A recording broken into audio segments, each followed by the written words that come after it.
Dan ini adalah jalan untuk menuju ke 2045 seandainya realitasnya emang seperti ini terus.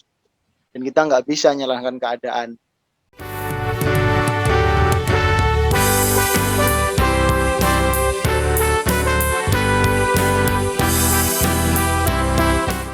Penting adalah sekolah adalah masyarakat. Tema ini kita pengen kembangkan dalam konteks bangsa kita, yakni Mas Nadiem menggemborkan yakni tagline-nya Merdeka Belajar, sekolah penggerak. Maka ini yang kemudian bagaimana mewujudkan sekolah penggerak, kita pengen mewujudkan sekolah yang adalah masyarakat. Merdeka Belajar ya, Mbak. Merdeka Belajar ini ya kalau di mana ya kita belajar bisa di mana saja, dari sumber apa saja gitu ya. Jadi tidak membatasi sumbernya dengan buku atau kita cuma ada di kelas, tapi Merdeka Belajar ini dari berbagai sumber, dari berbagai tempat gitu. Dan ini tidak hanya dari sisi murid ya, tidak hanya dari sisi anak, kita pun sebagai guru, mungkin sebagai karyawan juga, semuanya yang ada dalam lingkup sekolah ini tetap belajar juga. Ya merdeka itu tanpa beban mau. Ya, terus iya melayang no. Yang jelas ada iklim kegembiraan yang mau dibawa. Kegembiraan. Apalagi konteksnya kan belajar bersama teman-teman kecil ya. Jadi suasana itu perlu dikondisikan dulu.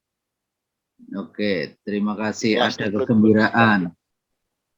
Oh, ini tak tunjuk karena ngerti. Ria. Apa yang kamu pikirkan? Halo. Ya, kalau menurut saya merdeka itu ya ada dengan Pak Yoles tadi ya, merdeka itu berarti ada kebebasan untuk belajar.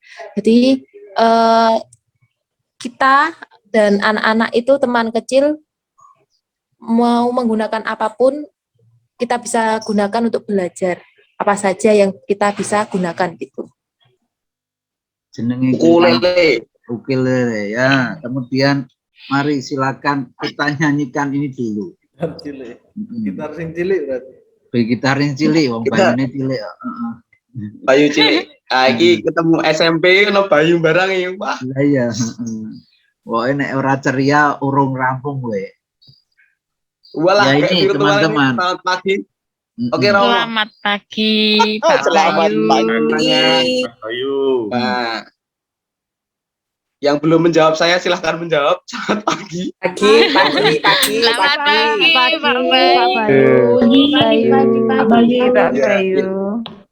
Apa lagi tarik, Pak? Selamat pagi, Pak Bayu. Pagi, Pak Karo. Bayu selamat pagi. Selamat pagi, Pak Bayu ga. Oh, nganggo ga. Orang rampung-rampung malah dia, oke. Soalnya kita mau giwar ya. Ya, mari dimulai. Yo.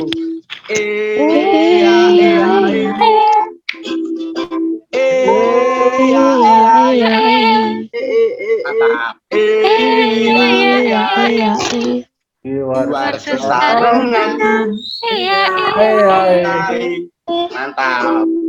Mencari, berekspresi, aku berkreasi, belajar tanpa henti, aku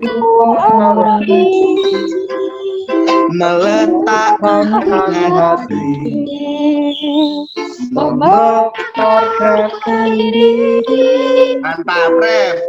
Ayo saling berkolaborasi, sama temukan inovasi, mengubah budaya jadi ceria. Mantap, dimulai dengan tertawa. Mantap.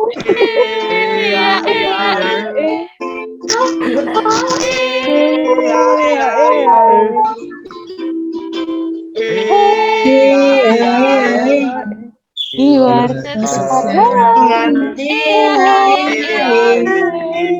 Yeay, tepuk tangan untuk kita semua. Memang wis giwar iki.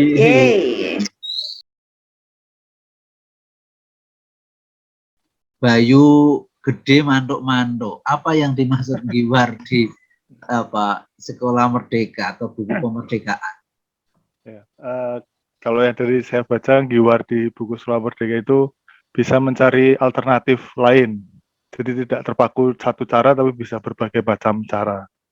Giwar itu kalau saya baca di buku kemerdekaan itu, ya kalau kita menuju ke Roma itu nggak cuma satu jalan, jadi ada banyak jalan gitu ya Romo ya. Begitu juga di sini Giwar itu kita bisa mencari berbagai jalan yang lain gitu. Giwar juga memang mencari alternatif selain dari cara-cara yang sudah diketahui secara mungkin yang sudah diajarkan tapi dia juga bisa menemukan dari dirinya sendiri, memberikan alternatif apa gitu yang bisa dilakukan. Ini teman-teman, ketika kita pemerintah ngomong sekolah merdeka, merdeka belajar, disitulah kita juga mempunyai kemerdekaan belajar. Bukan hanya situasinya merdeka, tetapi kita juga memberi alternatif yang juga ada solusinya. Kalau bahasa tetangga kita itu out of the box gitu ya. Berarti metu saka kotak itu ya. Siapa yang generasi milenial sih? Ini sok Distapiye. Sehat Rom we. Sehat Romo. Oke. Apa yang kamu pikirkan tentang kompetensi digital? Kalau saya kompetensi digital walaupun sudah istilahnya berteman akrab ya selama ini, tapi masih perlu banyak belajar. Teman-teman, HP ada di tangan, tetapi kesadaran digitalisasi itu seringkali perlu ditingkatkan, perlu diingatkan. Perlu lakukan aktivitas khas kita sebenarnya masuk ke iklim ini, ya ini festival literasi. Ini tetap kita lakukan, tapi kita sendirikan poinnya. Sebenarnya itu masuk ke iklim belajar festival literasi, tetapi festival literasi itu kemudian perlu kita kembangkan sendiri. Karena ini menjadi kekasan yang mau menjadi penanda bahwa komunitas kita komunitas yang belajar. Siapa ini? Iin Romo. Gimana Bu? Ya, untuk pembelajaran daring ini memang awalnya agak kesulitan Romo, karena kan saya orangnya kan to the point ya. Jadi di situ saya belajar untuk bagaimana cara berkomunikasi dengan menggunakan alat. Jadi saya mengumpamakan kalau pas itu gimana ya caranya. Terus saya, berarti HP ku tak anggap jadi anakku gitu. Jadi dengan begitu saya bisa berkomunikasi dengan baik gitu. Kurang 5 menit. Masih ada yang mau sharing atau bertanya? Saya mau. Oke, Gondrong. Ya,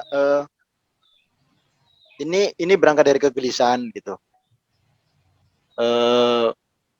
Pembelajaran daring yang sebenarnya siap tidak siap kita secara personal maupun keseluruhan harus diminta untuk siap, karena kita itu memang tidak pernah mendapatkan pedagogi daring selama proses pembelajaran daring gitu. Sehingga mau tidak mau saya dan teman-teman guru seperti kemarin saya satu tim dengan Suster Tina juga harus mampu mengkondisikan proses belajar daring gitu. Di visi pendidikan di tahun 2045 tadi ada beberapa poin yang saya cermati, salah satunya itu di risk-taker. Artinya bagaimana berani mengambil resiko atau mengambil spekulasi di masa pandemi ini, tapi dengan konteks bahwa ya harus logis, harus runtut, harus jelas gitu. Karena saya selalu membayangkan bahwa corona ini nggak akan pernah selesai. Ada banyak varian yang selalu bermutasi dan sebagainya. Saya juga sama sebenarnya dengan Suster Tina tadi, kurang lebih tidak cukup pemetaan yang kami lakukan di PPDB ini untuk menjawab apa potensi yang akan dikembangkan di anak. Maka dengan beberapa tim kelas 7 saya sudah sharing, sudah ngobrol kalau nanti akan ada proses istilahnya pemetaan di tahap selanjutnya dengan anak-anak supaya tahu kegelisahannya. Karena saya selalu berpikir kalau Romo tadi menanyakan setahun ke depan sekolah kita mau dibawa kemana, mau ngapain gitu. Apa yang membedakan sekolah kita dengan Google ketika semuanya ada di sana? Apa yang membedakan sekolah kita dengan YouTube? Apa yang membedakan sekolah kita dengan Instagram dan sebagainya ketika semuanya ada di sana? Mau visual, mau video, mau verbal, mau apapun ada di sana. Mau dicari permasalahannya apa ada di sana, jalan keluarnya ada di sana. Nah, kesadaran ini yang harus dimiliki bersama oleh kita dan juga anak-anak. Bagaimana menghadapi ini? Dan ini adalah jalan untuk menuju ke 2045. Seandainya realitasnya memang seperti ini terus, dan kita nggak bisa menyalahkan keadaan. Itu yang saya pikirkan. Kegelisahan itu yang selama ini membuat saya selalu bertanya-tanya, mencari piye carane mengemas, mempacking pembelajaran yang menarik, membuat anak menjadi kagum untuk mau belajar. Ketika semuanya ditampilkan dalam satu wadah, yaitu dikemas dalam satu digital seperti ini, di handphone, di komputer dan sebagainya. Proses perjumpaan yang sangat terbatas karena realitasnya seperti ini. Nah, ini upaya dan effort apa yang bisa dilakukan kita sebagai pendidik untuk bisa membuat si anak kagum, karena hanya satu-satunya kekaguman itu yang membuat si anak mau belajar, mau bangun lebih awal untuk mengkondisikan diri, ya, meskipun pembiasaan dan kesepakatan itu selalu dibangun. Duduk di meja dengan alat gadgetnya, siap untuk belajar dan sebagainya. Nah, upaya-upaya ini yang belum sepenuhnya 100% muncul di kesadaran si anak. Sehingga dengan begitu mungkin semuanya bisa berjalan seperti yang kita harapkan. Bahkan visinya tercapai di 2045. Itu sih Mo, kalau aku. Saya tanggapi Pak Yules. Menurut saya pandemi kita geser menjadi berkah, bukan hanya bencana. Tapi berkahnya seperti apa, belajar anak itu seperti apa, salah satu yang kita upayakan adalah anak itu tidak berhenti di gadget. Tetapi gadget ini tetap sarana. Sumber belajarnya adalah 3F tadi. Baik, terima kasih Romo. Mari kita tepuk tangan untuk Romo yang telah memberi bekal untuk kita semuanya.